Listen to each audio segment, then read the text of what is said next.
Ciao a tutti. This is Prof. Joe at Prof. Joe Explains.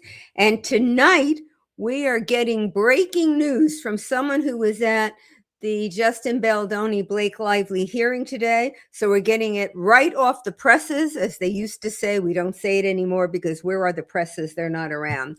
And it's also someone who knows more about this case, at least in my opinion, and probably the opinion of most watchers. Lauren Neidigh of Court of Random Opinion. She is a wealth of knowledge about everything that went on this case. I believe she's read every document, which is quite the accomplishment. So I'm not going to waste any more time because she's also got to get to the airport tonight, and I can't hold her longer than she can be held. So let me bring her right on. Lauren Neidigh. Hey, thanks for having me, Joe. Good to see you again. Thanks for coming.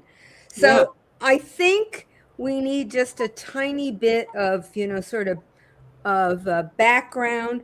I can do a little of it. The main lawsuit was Lively suing Baldoni. Lively also sued what they call the Wayfair parties more generally, and that lawsuit was nickeled and dimed on its way, but ultimately it settled. They agreed that whatever was the outcome of this hearing would not be appealed. This hearing is on a tangential issue. It's on a California statute that everyone calls 47-1, so we'll call it that also, that allows for damages, punitive damages, and treble damages. Mm-hmm. If a defendant in a lawsuit that is or might be filed on sexual harassment claims, files a defamation lawsuit for the defamation coming, the defaming coming from the fact that that person is being accused of sexual harassment. I'm going to get into the statute a little later. That's sort of the background. Lauren, you want to add anything else to the background before we go right into your report of the hearing? Well, so this law is meant to protect like employees who are in positions of someone had a position of power over them, or someone, even one of their peers, harassed them or abused them in some way, or maybe not even just in the workplace, right? Like if somebody was harassed or abused in some way, it's meant to protect them from someone who had that position over them to where they were harmed. It's meant to protect their ability to speak out and to use their First Amendment rights to discuss their experience in public and to file a lawsuit against them for that. And then this law would basically say if somebody files a defamation lawsuit based on what you said about your experience being harassed by them, and that defamation lawsuit was only for the purposes of harming the person who accused you, basically, then they should be punished with like these huge punitive damages. I don't know if you remember, this was before the case was dismissed, before the Baldoni case was dismissed. These organizations came out and wrote amicus briefs in favor of Lively. Okay, so one of those organizations sent people to the courthouse today. And I look a little blue in the face, guys. I'm sorry because of it's just the lighting in this hotel. But one of those organizations had some people come out today, and I saw them line up outside the courthouse a little before I went in, and they had these signs, for their organization, and they're wanting to protect this law. And I think there were some people who engaged with them outside, challenging kind of like, why are you here? Why do you think this is appropriate? I didn't. I thought I would reserve my thoughts for later, which I guess now is as good a time as any to talk about it. I sat there thinking about it a lot when I went inside, because it's like, I don't want to sort of take away from these people's right to be in this very same space and to express their beliefs and, be here in a public forum. But I think what they're doing is kind of ironic in a way, because they're there because they want the court to protect this law, this 47.1. And I'm watching Blake Lively and her attorneys abuse the court and the legal process every which way to harm people some people who even have nothing to do with this litigation, with the Van Zandt subpoena, with going to the New York Times, before the CRD complaint or the lawsuit was even filed.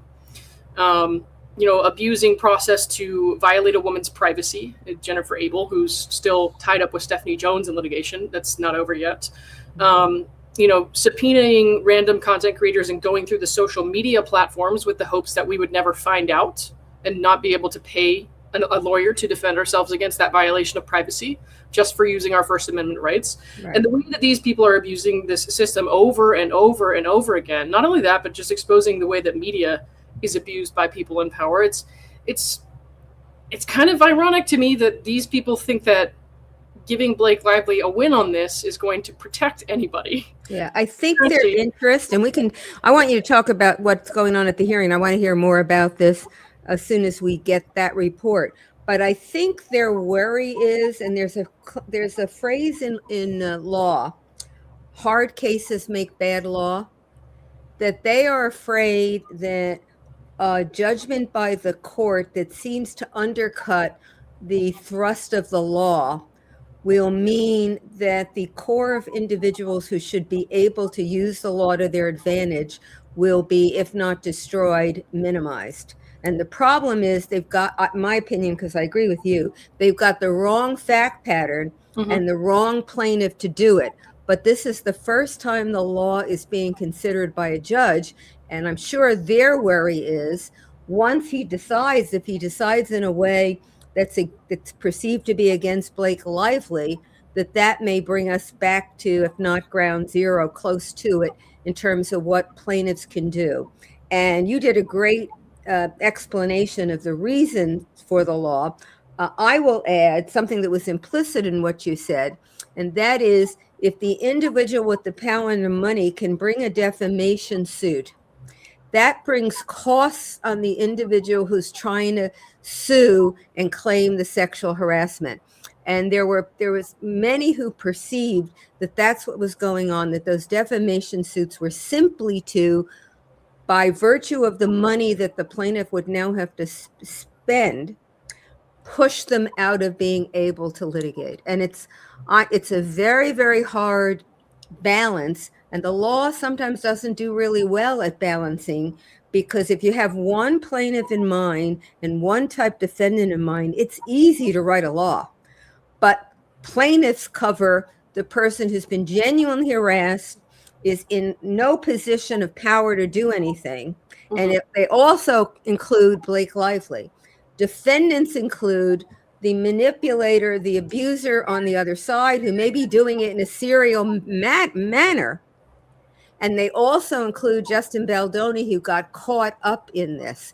Very hard to get a law that manages to accommodate both sides without maybe going over and hitting the person either on the plaintiff side or the defendant side that legislatures would not have wanted to hit. So why don't you tell us about the hearing today, and then we can go back to this discussion. And I know the chat would like to hear more from you on your views. Sure. So they had, obviously, the Lively side went up first because she was the one who brought the motion. He was really grilling both sides pretty hard, just like he did in the summary judgment motions. I feel like the judge, people have said that they worry about him being biased, but I feel like the judge, again, is always, from what I've seen from him both times, very even-handed, very dialed into the issues. Kind of sounds like he wants to write an extremely long opinion on this because he was asking a lot of questions. And I think there's a lot of questions that he has, or not questions that he has, but a lot of points that he has that weren't brought up in the hearing today. He was very specific on which points he wanted them to hit. So a lot of what her side was having to answer to had something to do with this like Nor Pennington doctrine. Did I pronounce that right? Yes. And so can you maybe explain that to some for like a little? Nobody told me I was going to have to explain Nor Pennington. Yeah, you don't have to hit all of it in depth, but like, can you tell people what it is? I guess because that will probably help. Yeah, there are a lot, and it's not just Nor Pennington. Federal courts are courts of what's called limited jurisdiction. They're not generally open to any plaintiff on any claim. And right. I will go a little back in history if the chat will allow me to. And what's going on is when we first formed a country, I'm going a lot back in history here, the colonists were afraid of big government. So they wrote a constitution that would keep most of the power at the state level. Now, today, the federal government has expanded so much, it's hard to believe, but that's what they were trying to do. So they described when a federal court could act, actually when the federal government could act, and everything else the states had. And then we start having to cut out from that, because as we get more and more, it's more and more with telephones, with cars and things, it's harder to say things are local and not general. And so Noor Pennington is one of those doctrines that was designed to try to consider where the scope of federal jurisdiction should end. Mm-hmm. And there's one even more that, and let me do Noor Pennington first before I go into others. They shield people from legal liability when they are petitioning the government. You've got a First Amendment right to petition the government, and it's done in the sense of competition. It's in a specific framework. It isn't whenever you're shielding from liability. It's protecting competitors. And I think there's at least one Supreme Court case out of which the doctrine developed. So it really protects from, and I don't know why they'd be talking about it today, because it's really an antitrust protection. You can't collude with somebody else to drive a competitor out. So I'd have to hear a little more what their argument was. It doesn't protect, it's got to be genuine activity, but it's in a competitive economic sense. So I need a little more. But I'll give you another example that I would have thought was a little more pertinent. It's called Pullman abstention. And that is when you're in federal court on a state claim, and this is a state claim, the harassment under state law, unless it's a civil rights claim, I guess there would be a federal action in there. You're supposed to do what the state would do. That's generally the rule. And if you've got a statute like this one here that has never been interpreted by a state court anywhere, anytime, and it moves so much farther from what the legal protections used to be, it should be up to the state courts to say, this is what our law means. Diversity says you can be in federal court, and the federal court is going to answer it. But typically, you want to say to the federal court, don't get embroiled with being the first court that deals with this subject, because you're going to have an impact.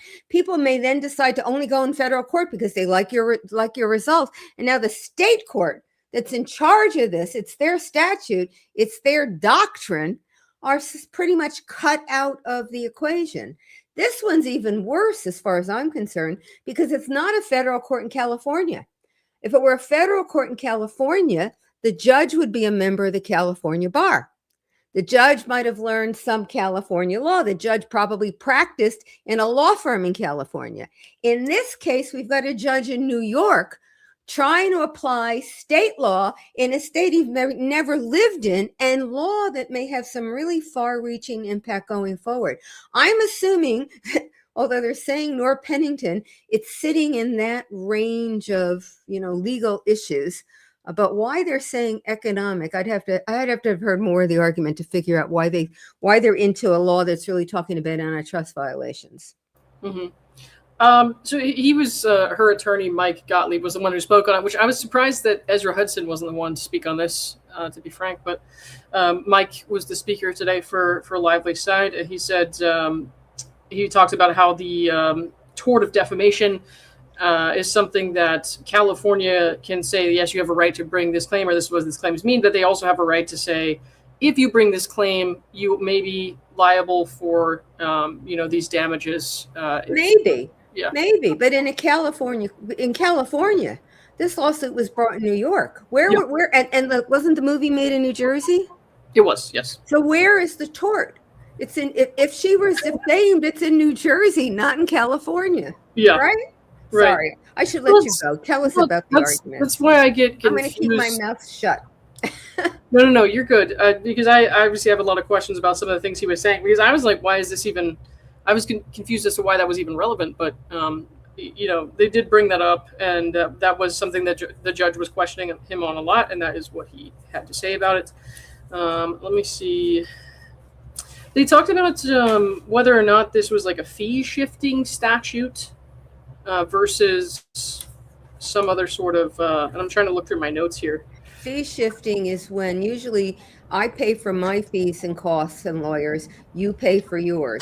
Fee Right. shifting says if you prevail, you can make me pay for, in certain circumstances, you can make me pay for your lawyer, your fees and costs. Right. Usually that's not done in American courts. In other places it is. And it's not done for fear of discouraging plaintiffs from bringing lawsuits again. Because if you have to worry that if you bring a lawsuit, you're not only have to pay for your side, but you may, if you lose, but you may have to pay for the other side too. It's also a discouragement in bringing a lawsuit. Right.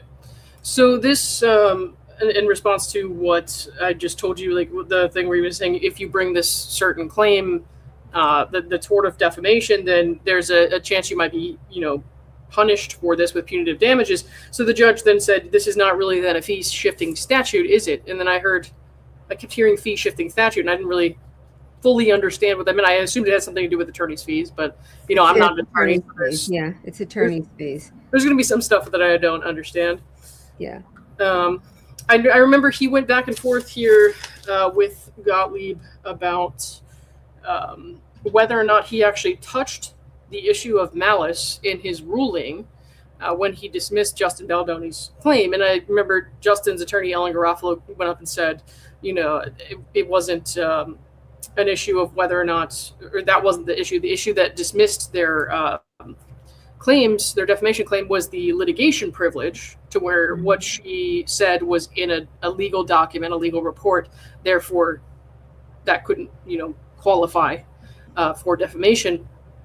But the judge said, with respect to Lively, he didn't think that he actually touched the issue of malice, which is the important issue. That would, because if she was acting with malice, if she wasn't sincere in her claims, then she's not under 47(1) at all. Right. Right. And so Mike, talked with the judge about that, and the judge said, "You say I implicitly implied that." That there was no malice, but I don't think that's right. He said, I would still have to determine malice by reviewing the complaint. So, yeah. It's always amusing you shouldn't do it, when you get up there and tell the judge what the judge meant in the opinion that the judge wrote. It's never good ground. And then I don't know if he quibbled with the judge about it, because the judge wrote it. The judge can say, this is what it means. Yeah, that's kind of what happened. He went up there and said, this is what the court said. And the judge was like, no. That's not what I said. So, yeah, I think that's not the first time I've seen that happen too. And, I've only been to 2 hearings like this, but that was a little funny. But did the judge hold them each to 30 minutes, or did it end up running longer? I don't know, because they take all our devices and all that. So, hey, you don't Mike. have a watch? They don't have a watch? No, I don't. I don't have a watch that's not an electronic device anymore. So, oh God, my watch is it's an Apple Watch. So, and there's no clock in the courtroom. There is, but I didn't know that. Oh. So, I didn't know that until someone started pointing out the time to me, and then I was like, I don't even know when we got in here. So they started out with Nor Pennington, which is you're protected against making a complaint against a government agency or seeking help from the government, even though, again, that's really, I don't know. I guess you can weave an argument that it's economic here, but okay. And then they went to what the judge meant in his opinion, and that he meant she didn't act with malice. That's what they did next. He did go back and forth on that a little bit. I'm trying to remember what context was that. Because my notes are I was writing as fast as I could, but it's not like I can't bring my iPad in there and type it out. So I'm back to high school taking notes on paper. I have a binder. I'm I haven't had to use a binder in a long time. Yeah. Hey Omar, what's up? my friend Omar is he's a family law attorney out in California. Yeah, he helped you when you didn't he give you a little help in the background when you had to represent yourself when you were being, I would say, harassed by Lively?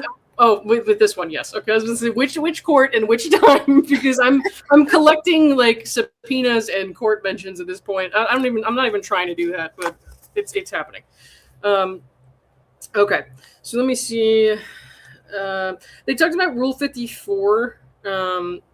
And so, can you explain what Rule 54 is? Yeah, it relates to damages. Right. Yeah. So, if a claim is thrown out on a 12b6 motion to dismiss, can you still seek damages under Rule 54? They were talking about Okay, now this is on the civil side, which is where I wouldn't claim to be expert. Right. And 12b6 motion, for those in the chat who may not know, it's when you say, let's believe everything my adversary said. Every fact that my adversary brought, I don't, but let's believe it all. It still doesn't meet the legal standard for a claim. And if you lose on that, that's what the judge is doing. He's saying, any which way on these facts, I'm going to give them all to you. There's still not a claim here. And so it's dismissed. And 54 is damages that generally relates to prevailing parties. And I think that's what they would have been arguing about, whether this motion to dismiss can come in under that federal rule. But there are probably civil lawyers in this chat who can explain it better or more clearly, or certainly more specifically than I can. I have a couple of friends who were here the last hearing with me. Unfortunately, they weren't here this time. I would say they could be here probably explaining this a lot better to you what happened than I can right now, but I'm going to do my best. But I also met, there's another lawyer, content creator, her name's Teresa. I met her there today. And so I'm sure she's going to be talking about that a little bit. But there's some things about like Rule 54 and all that where they were talking about it. And I was like, I'm going to sit here and I'm going to listen to everything they're saying. And I'm not going to get caught up with making notes, because if I do that, I can't really listen and I can't really understand what's going on. So that was something that really honestly confused me. So let's see. Okay, so they talked about how the judge was kind of raising some hypotheticals, and he talked about how 47-1 maybe should have been done or could be done as a counterclaim, and as a counterclaim that might work. But he said, I already entered judgment. The case is over, so now it doesn't really make sense. So that was an issue that he raised with her attorneys. And then I remember them talking about how this could be like a separate action that you could bring in the state court. So why is this not like a counterclaim? Why is this not a separate lawsuit? Why is this something that we would be doing the way that we're doing it right now, or the way you're asking me to do this right now? That was something that he brought up. Let's see. And then he asked if a party, the Wayfair parties, are they not entitled to a jury trial on the 47-1 issues? And he brought up the Seventh Amendment. What was their answer to that? He said that, the judge technically could do it that way. And I wish I could tell you in more depth, like what he was exactly trying to do. Not so much. Let me ask mine differently. Not so much could it have been done, but since they didn't do it, clearly they didn't do it that way.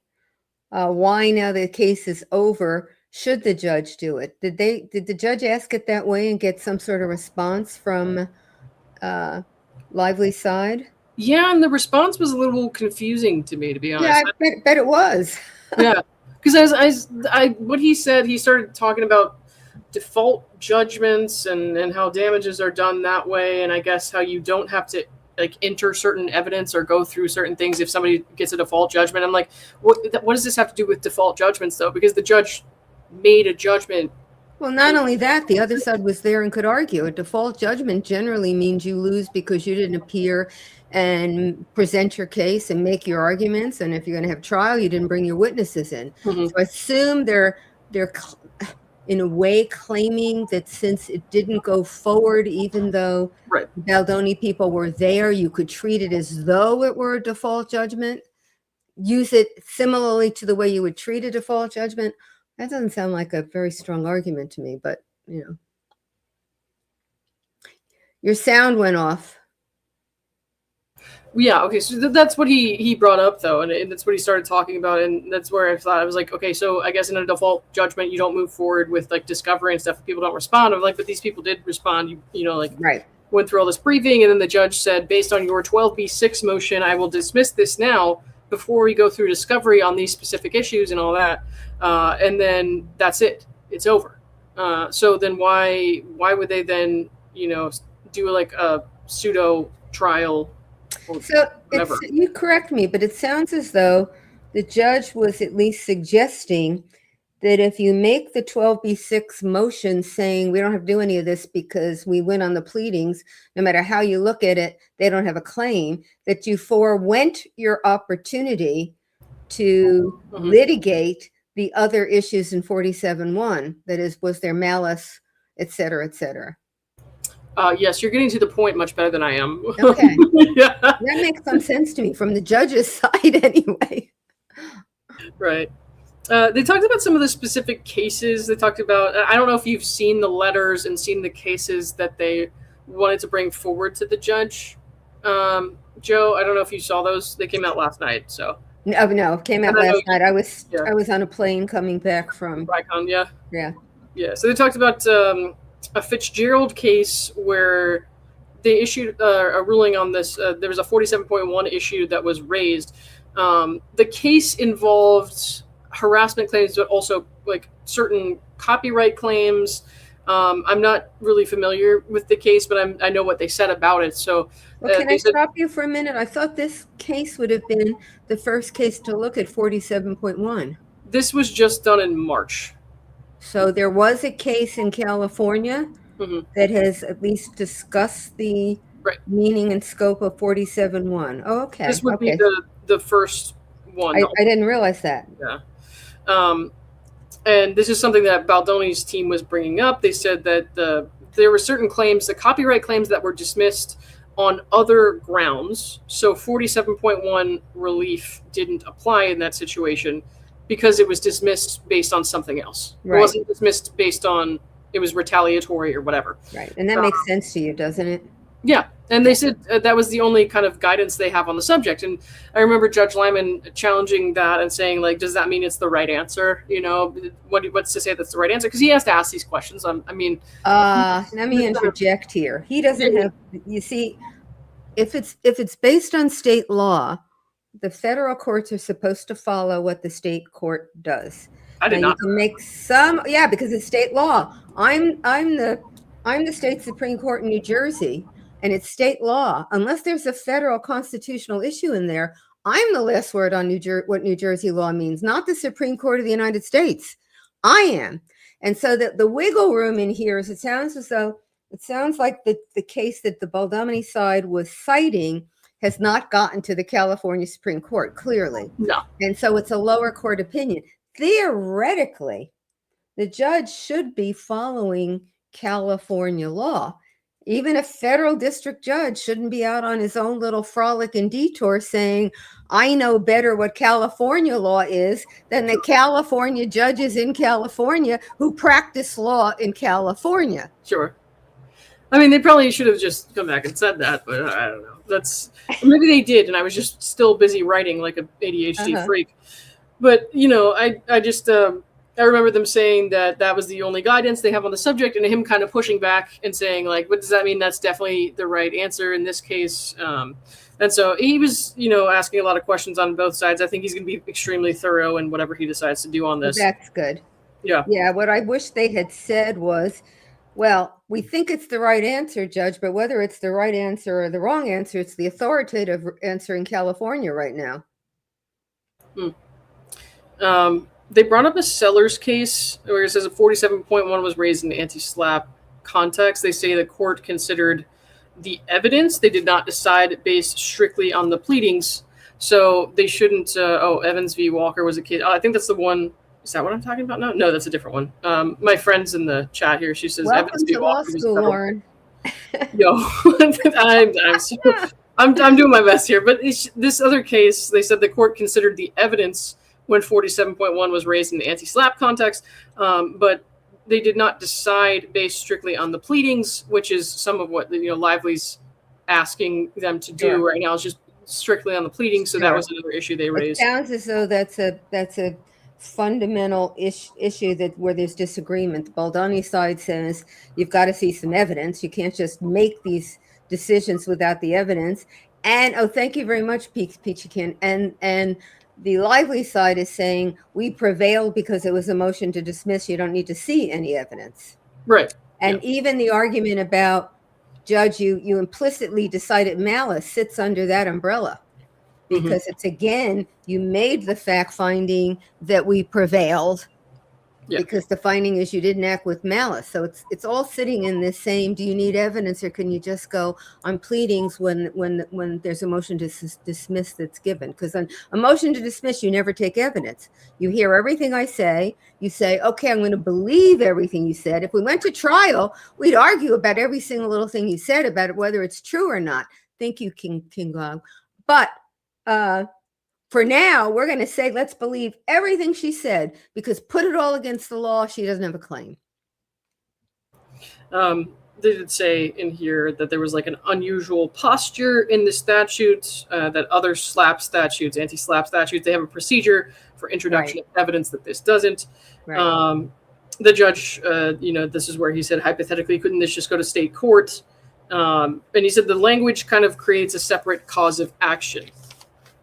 So, separate cause of action means that I can sue under it without regard to having a claim, and then I bring it in. If it's a remedy, if the cause of action was sexual harassment and I want to use 47.1 as a remedy, I bring it in to tell the judge, if I win, this is what you need to do. This is what I'm entitled to.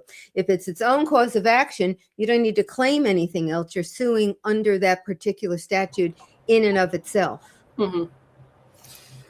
Let's see what else we have here. They talked about it was like burden, because the plaintiff and defendant role, usually the plaintiff has the burden, right? But the roles here are kind of switched to where the defendant would be the one receiving the award.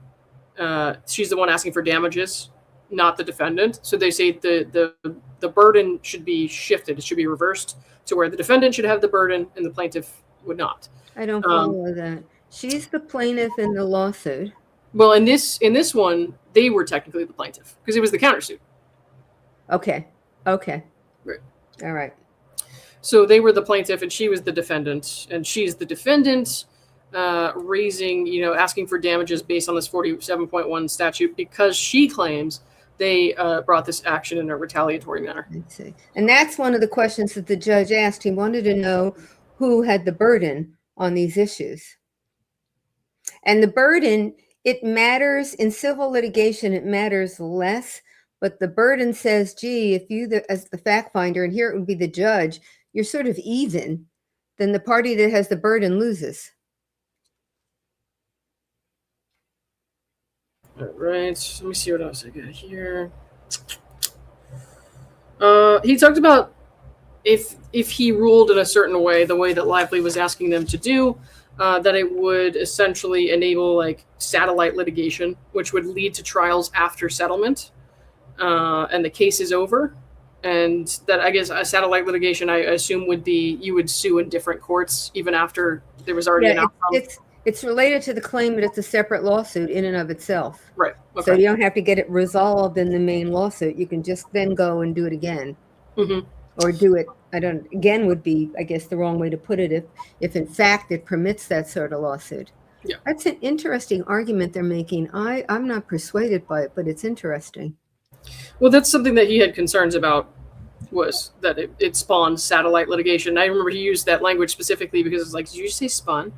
This is a game of Fortnite. Anyways, he asked if they raise a triable malice issue based on discovery. It's like, assume that they raise a trial of malice issue based on discovery, then what do you do? Is that contemplation for evidentiary hearings, which Lively's attorneys argued that it was. They said they don't think that's necessary. They want him to rule on the pleadings, but they said, there would be contemplation for that. And that was one of the big things that I think is probably going to be why he wouldn't award punitive damages or anything like that. It's because he really sounded like he had a lot of serious concerns about this, sort of raising things that would require evidentiary hearings to reopen After the trial. discovery. Yeah. After the trial. Yeah, so Lively's attorneys started talking about how, because he asked, how was she damaged? What is the proof? Because they never went through any sort of evidentiary stuff. So they say that's yet to be determined, but the expert testimony from Lively's case would just be repurposed, essentially. Without the opportunity for cross-examination from the other side. Right, and they also had, how do you pronounce this? Is it Daubert? Yeah, Daubert. That's the rule about when somebody can qualify as an expert. So I can't just come in and say, I'm a psychiatrist, listen to me on what makes a psychopath. You've got it's not a very high level, but there is a threshold you have to meet in order to be qualified as an expert. So they brought up the experts, and I remember Ellen came back and said the Daubert hearing was canceled because she decided to settle the case, that the experts and the depositions were related to Lively's claims only, not to this issue of whether or not this was a retaliatory lawsuit that damaged her in some way. So that doesn't really apply.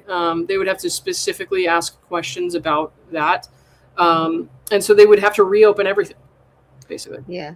And, this is a lesson for anybody in the chat and Lauren who are thinking about law school.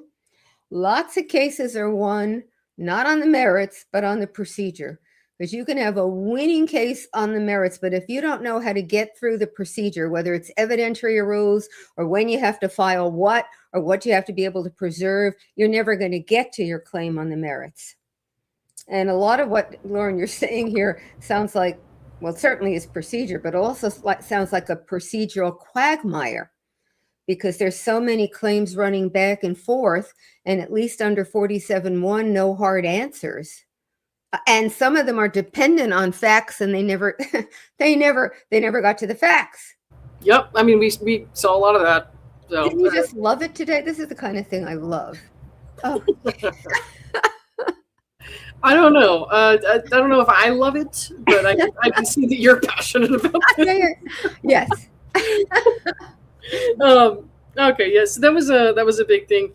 And then the judge said this would essentially be a bench trial if we had to reopen all that stuff and then argue based on the evidence that they bring forward, and the judge would ultimately make the decision. He said this would essentially be a bench trial. That's when he raised the Seventh Amendment issues, and then he asked. Seventh Amendment, for anybody who doesn't know, is the right to a jury trial in a civil case in federal court. He said, wouldn't that just be an abusive process? Because people have a right to a jury trial, and the state cannot get around that Seventh Amendment right. So, and I guess that goes back to whether or not the state could punish people based on a trial where there was no evidence and no jury to determine whether or not that evidence proved the claim. So I thought that was really interesting that he brought up abuse of process. I was like, okay, I got the impression that he was probably not going to rule in their favor based on that when it comes to the punitive damages and stuff like that. So, well, the reason the issue becomes more important with punitive damages and treble damages, because both of those carry with them, they are not typical civil damages remedies. Civil damages remedies are compensatory. I harmed you. The court orders me to make you whole again. If it's $1,000 worth of harm, you get $1,000. That's civil. When you move into punitive or you move into treble, you're saying, I harmed you. Here's what makes you whole again. And you were a bad person, so now we're going to punish you. That's criminal. So the issue as to the interest in having the jury, even though it's a civil case, is amplified once we're moving into saying, it's traveling down the road towards criminal. It's not a criminal prosecution, but it's traveling that way. And the law changes with regard to what needs to be done and how those issues have to be handled, how the damages issues have to be handled. Mm-hmm. Um, so he again asked, like, why isn't this a separate lawsuit, like a slap suit? You might need a separate lawsuit. He said that would bring due process for all parties. So it sounds like, just based on how the law works, no matter how the lawyers perform today, it kind of sounds to me like he's not convinced that there's any way for him to rule in her favor the way she wants him to. That isn't going to be a huge issue. Yeah. And judges have common sense, most of them. And if you're looking at a case with a host of issues and a host of problematic things that you have to decide, your instinct is going to be to try to find a way, legitimately under the law, not to decide them. And when you add to that, this is a federal court looking at a statute in California that's new, that goes beyond what the anti-SLAPP statutes have done. It moves into different areas. I think, in fact, the statute itself raises an issue of right of access to the court, because you're punished not for the decision, but by bringing the case at all, which I think has I would say, some fairly substantial constitutional claims in there. It's, as I said again, it's not only a federal court deciding the state issue, but it's a federal court that judge has never been there. He might have been there on vacation. He probably took his kids to Disney World, but he doesn't live there. He doesn't know the law in California. If I were a judge looking at all this, I would say, no way, Jose. If there's a way under this statute, I can read it so I can say I'm doing my job as a federal court in diversity, as a federal court looking at the harassment claims, and to the extent there are federal claims in there, and I'm not even sure because I've never really looked at the complaint closely, but I can find a way that I can, with my eyes on the lawyer world, say I did a responsible job. I would stay away from it. Let's see. The last note that I have here was, so earlier in the hearing, Michael Gottlieb had brought up the point that 47.1 was meant to be applied as early as possible, so as to try to avoid costly and retributive, or not retributive, but costly or retaliatory litigation brought by somebody against a person who made a harassment claim or who spoke of harassment. And he said, 47.1 is meant to give relief as soon as possible in the process.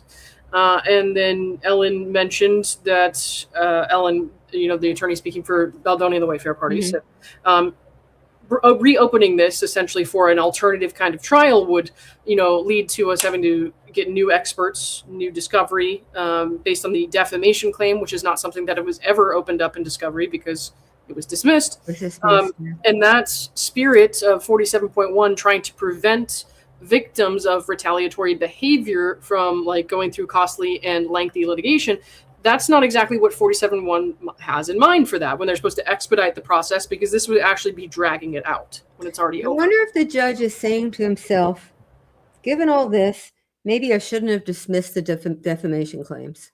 Because if he hadn't done that, that would have gone forward. They would have done all the evidence taking that they needed to take. They would have had the experts. There would have been cross-examination. Some of these questions would have been resolved. Amber, you have to leave. Amber, I'm sorry. You have to leave by 7:30. Is that what you told me? I should probably go. Let me see. What time do I board this flight? I'm asking you because there are a lot of questions in the chat, and I want to at least try to get to as many as we can. I have another 20 minutes. Okay. All right. Let's do the chat. Amber, can you just pull them up one by one? I just real quick, I had some people asking about my mom. So I got up this morning and I had a text that my mom was in an accident. Yeah, and the car's totaled, and she has a fracture in her back. But she's home now. She just got to go home from the hospital, and she's going to be okay. So thanks everyone for asking. I hadn't heard that, but I'm so glad. Yeah, I kept seeing people asking about it. I was like, I didn't have my phone at the courthouse because they take it and they put it in those little lockers, and so I couldn't talk to them for a couple hours, so I wasn't able to stick around. People were asking, I was tagged in some comments asking why isn't Lauren in the group pictures, blah blah blah. It's because I had to get back here and check that's understandable. So let's look at this. Can Blake refile the suit in California? Well, that opens up some of the issues we've been talking about. If this is a final judgment, then anything that was raised or could have been raised under this is gone once you get the judgment, and the settlement is a judgment. You just can't go back and do it again.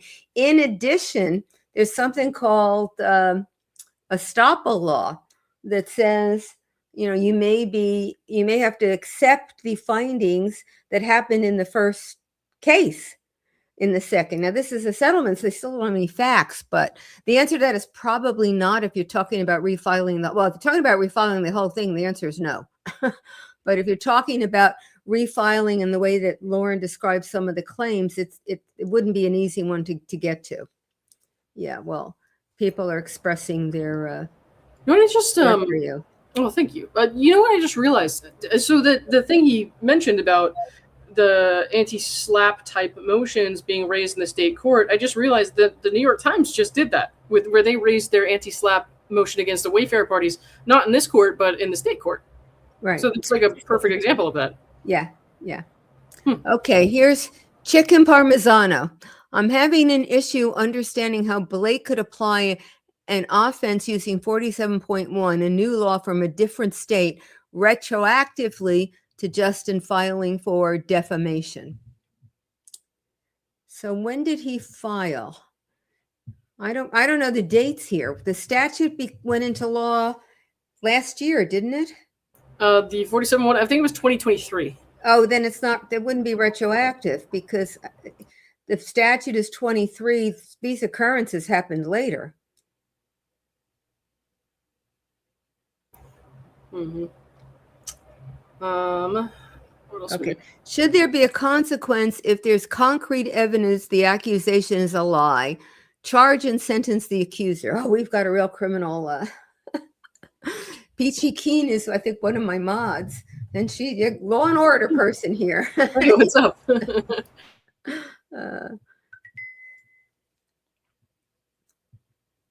Still confused to what malice means. And malice in law, and I'll answer this one, Lauren. There's no reason why you would know this.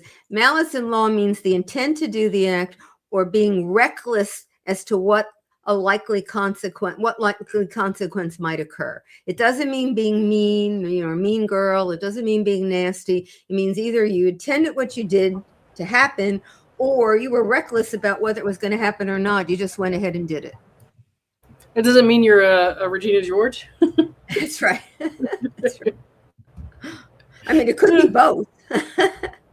Yeah. Okay. Did they address what if Blake Lively filed with malice? They did. I think in that one part they said assume that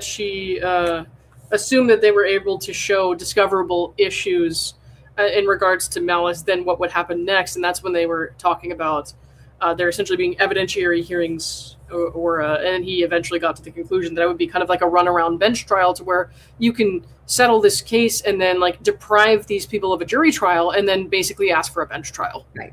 And if he phrased it that way, we know he's not going there. Rocco Sims, nice meeting you today, Lauren. I was a lady with I'm with the guy in the basement shirt. I remember you. Yeah. Yeah. It was a cool shirt. It was a funny shirt. Yeah. The guy in the basement, for those who are not familiar in the case, is Justin Baldoni, and it talked about the premiere of the movie where Blake Lively relegated him to the basement with his guests, one of whom was a handicapped woman. Was that right? There was someone there. Yeah, he did bring. He had some of his friends and family there, and they were all unfortunately relegated to the basement, which is very sad. It is very sad. His big day. Okay, Peachy King wants to know if we're headed for an Amber Heard trial. I know what you mean by Amber Heard. I don't. Lauren, you may understand what she means by headed for one. I guess if it were just a defamation type trial, but I think that's kind of what the judge is going to try to avoid here, from what I can tell, is that he does not want to allow that kind of runaround from a settlement to where this stuff, this is over, we're done with this. You already got your motion to dismiss in the defendant's case. Your case got settled. This could just be over. So why are we doing this? I don't see it happening. based on the way things went today. But I mean, it's not impossible to have these things reopened and brought in front of the judge. I hope that doesn't happen, though. I think everybody's ready from the Wayfarer parties to just move on with their lives. So Yeah. I hope she lets them, or is forced to let them. Let's put it that way, because she's not going to let them otherwise. Why is the 47.1 motion still on the table? Claim still on the table since the charges were dismissed. Well, in this case, it's on the table because they were dismissed, right? Because she's saying, like, basically it was trying to say that they were dismissed because they were retaliatory and baseless and frivolous, and the judge doesn't seem to agree that they were made on a retaliatory basis. He says, I dismissed these on technical grounds. At the time he said that, they still had a right to appeal. They gave up that right to appeal because of the settlement. And which is another reason it's wrong for them to try to get like a runaround trial, because they they tricked people into basically giving away their rights to a jury trial on this issue, and then they just got screwed over, which would suck. So okay, so Zebra Swordfish gave us the dates, Lauren. 47.1 went into effect January 24, okay. and Justin Baldoni filed in January 25. Yeah. Okay. Thank you, Peachy Keen, scholar. Four happy faces. My father's alibi. Hello, friends. That, Lauren, is Allison Baldoni. Her mother was, her father's being prosecuted for the murder of her mother many, many, many years ago. And Allison was instrumental in getting that case brought to trial.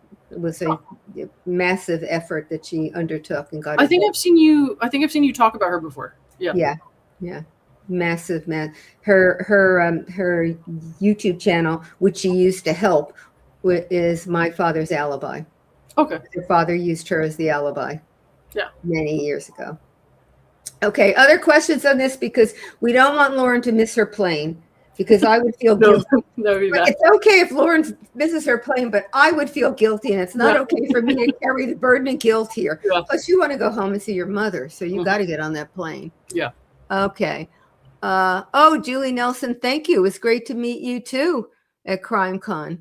I enjoyed meeting all the people who were there, who came up. They were so kind. Now, Las Vegas was not my favorite venue. You don't like Vegas? No, I don't like Vegas. Why don't you like Vegas? Let me count the ways. You want me to do a poem for you? Okay. Celebrity dockets.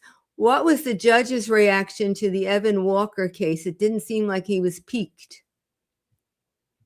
I would love to tell you, but to be honest, I don't think I wrote anything specific down about that one, so I don't want to guess. So I probably wouldn't be able to answer that question. See, Lauren is very responsible. Number one guesser is over here, although I'm clear when I'm guessing. Yeah. Okay. I know I wrote down something about it was Sellers. Maybe it was Walker and I wrote it down as Sellers, but just in case, I won't say that. Okay. I wrote down it was about Sellers, and then the other one was about Fitzgerald. So. Okay. So V. Reedlack is impugning the Newark airport. She says she hopes you're not flying out of Newark. Newark is pretty navigable. Are you flying out of LaGuardia? What are you flying out of? No, LaGuardia had a sinkhole last time I was flying out of here, so I was like, maybe not LaGuardia. Yeah, I am actually flying out of Newark. Yes. Newark is fine. I always use Newark because United, the airline I always use, has direct flights into Newark. Well, it's a United hub. I flew out of United to Las Vegas and back. It's perfectly fine. Okay. Chicken Parmesano is back. If any AGs have been paying attention to the case, could Blake be facing any charges for abuse of process? No. I don't think that's going to happen. No. Dude, even if that were a possibility, I'll tell you right now, these people do not strike me as people who want to continue litigation against Blake Lively. I think they really just want to move on. Yeah, she's the one who seems to be happy litigating. She should do a movie about being a plaintiff. The guy on the what was it, the MT, whatever the underground was in Boston. Will he ever return? No, he'll never return. I don't know. It's an old folk song. I don't know that one. I can't sing, or I would sing it to you. And this No, is you actually. I'm not leaving. I will not leave for the airport unless you sing to me.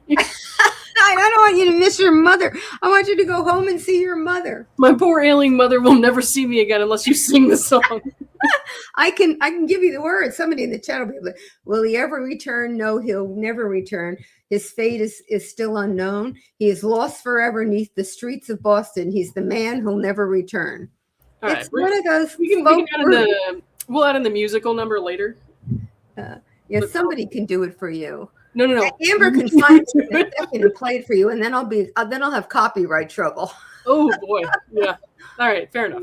Yeah, Leslie gave me a never give up necklace. That's right. Somebody at CrimeCon had never give up necklaces made. It's really very pretty.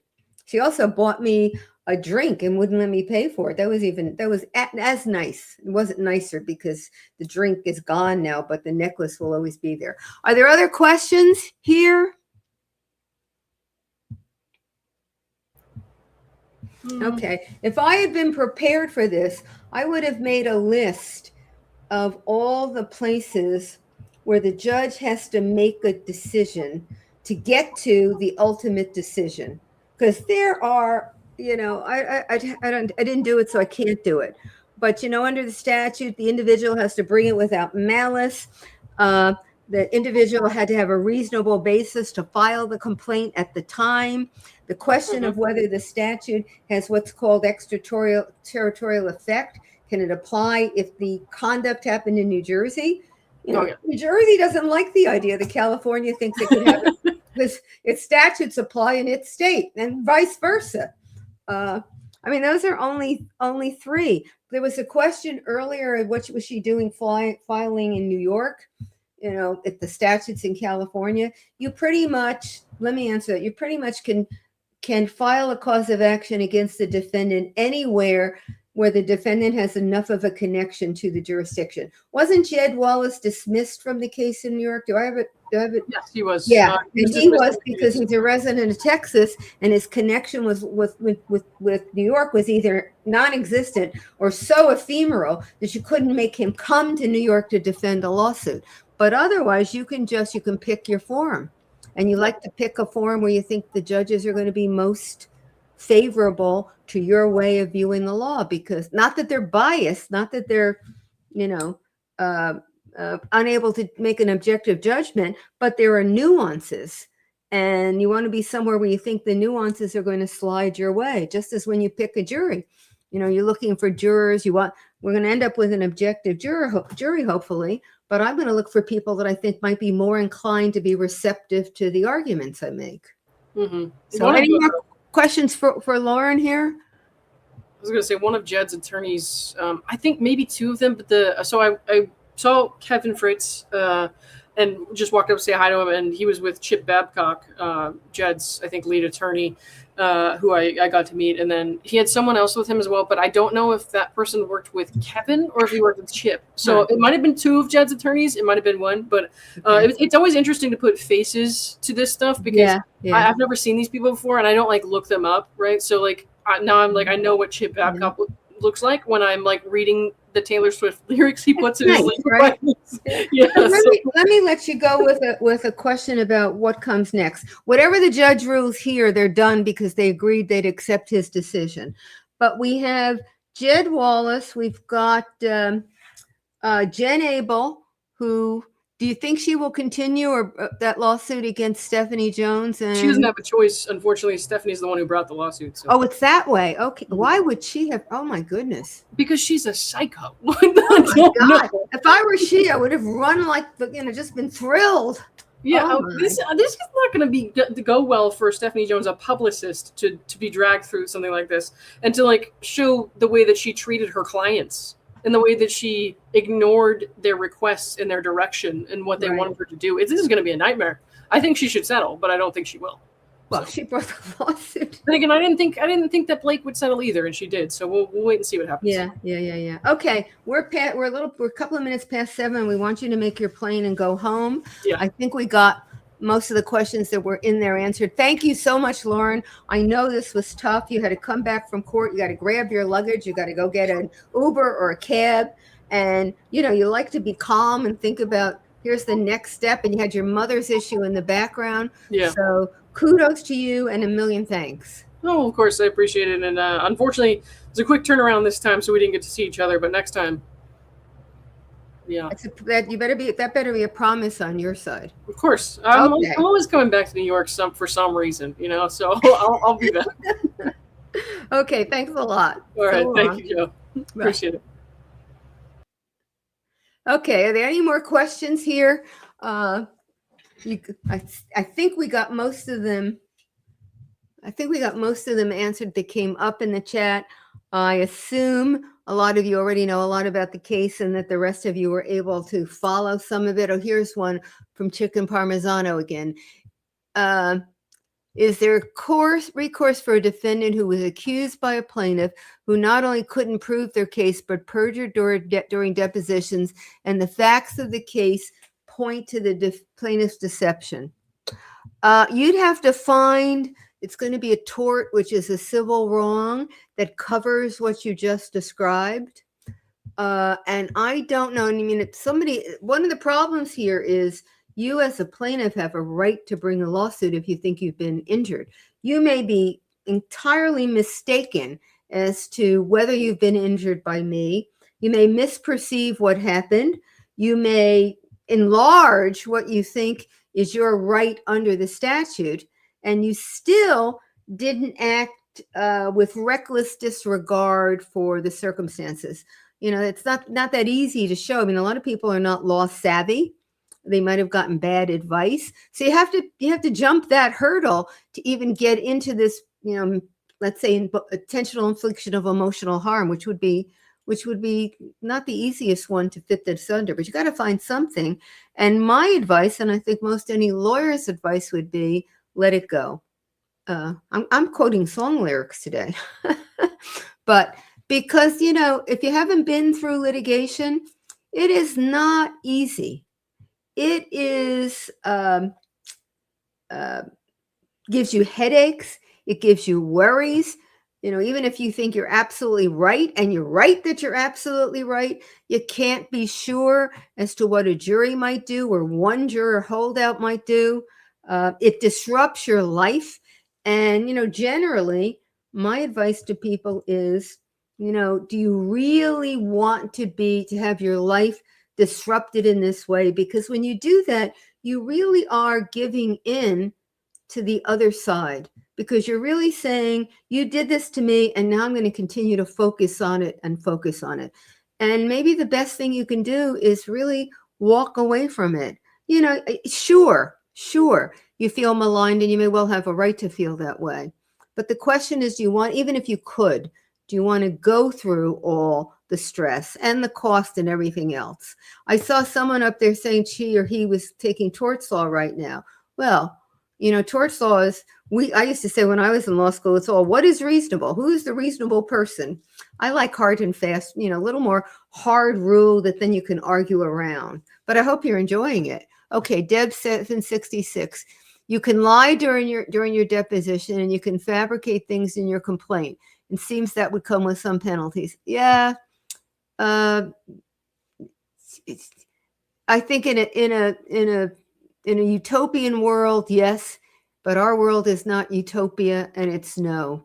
Lying under oath, perjury prosecutions are not brought very frequently, and usually the court likes to see 2 statements under oath before perjury prosecution would go forward. And think of it, it's my tax money and your tax money that's going after this.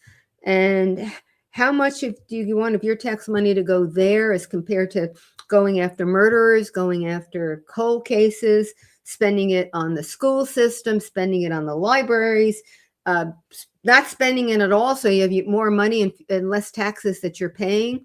I mean, everything is a balance against something else. Okay, Idiot Wind, repunitive damages request. Judge Lyman did pointedly ask Gottlieb if asking for punitive damages without a jury can even comply with the 7th Amendment. And that's what Lauren talked about earlier, and that's what I was talking about. Punitive is not compensatory. Compensatory makes you whole. Punitive is saying, This was bad enough that we're entitled to punish you for what you did. When you start moving there, the issue of are you entitled to a jury becomes more present.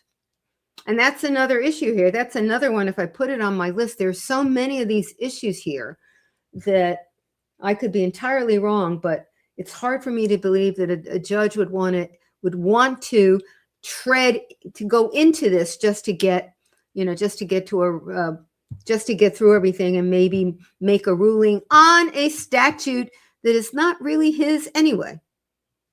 Okay. Gottlieb's answer, I'd like to reserve the balance of my time. After he reserved it, did he ever answer it? When he came, did he come back up on rebuttal? Did he ever answer the question? And if he didn't, did he not know the question was coming? Okay. End of my ranting. Anything else? I mean, I don't want to hold anybody up. You probably none of you are getting on planes to go home, and particularly to see a mother who's been in an accident, but you all have obviously things to do. I'm glad you stopped by and watched this. If you would hit like, that would be a great thing to do for me. Share. The mods, thank you very much for coming on and helping. Anybody who took the time to view, I'm really appreciative of the fact that you would do it. Although I think, and rightly so, Lauren Neidigh was the draw. So, okay. Ciao a tutti, and I will see you tomorrow night. I think we're going to do something on Wendy. So long. Am I going to stream Aaron Spencer? I'll answer that one before I go. If they've got the cameras in the courtroom, absolutely. I think that's one that the public not only has a right to see, but should see. So long.